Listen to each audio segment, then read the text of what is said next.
Pipes and cistern का question है। Pipes and cistern का देखते हैं इसको। बोल रहा है कि एक पाइप ए है जो 20 मिनट कम में फिल कर देता है किसी टैंक को बी के रिस्पेक्ट में। जैसे मान लो ए है और बी है, अगर बी कुछ समय में करता होगा तो उससे 20 मिनट कम टाइम में जो है वो ए करता है।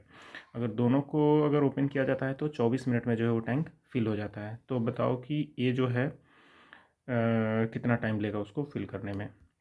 तो नॉर्मली अगर इसको अगर x मान लेते हैं तो ये x+20 हो जाएगा, क्योंकि इस 20 से 20 मिनट कम है a। और उसके बाद अगर इसका एलसीएम लेंगे तो ये हमारा टोटल वर्क हो जाएगा। और उसके बाद इफ़िशियंसी की बात करें तो x+20 a की इफ़िशियंसी हो जाएगी और x जो हो जाएगी वो b की इफ़िशियंसी हो जाएगी। अब अगर 24 हमारा टोटल टाइम दिया हुआ है तो टोटल टाइम में हम दोनों की इफ़िशियंसी को अगर हम गुना करेंगे तो हमारा टोटल वर्क निकल जाएगा।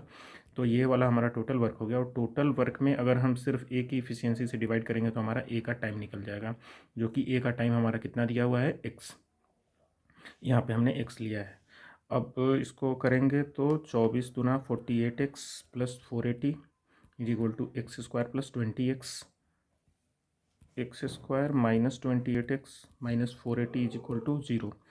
अभी इसको माइनस माइनस प्लस माइनस, एक प्लस आएगा एक माइनस आएगा, यानी 480 का अगर फैक्टराइजेशन करेंगे तो आ जाएगा 8 छक 48 और 20 चौका 80 और 5 चौका 20, यानी 5 चौका 20 3 2 5 चौका 20 23 5 चौका 20 और 6 चौका 24।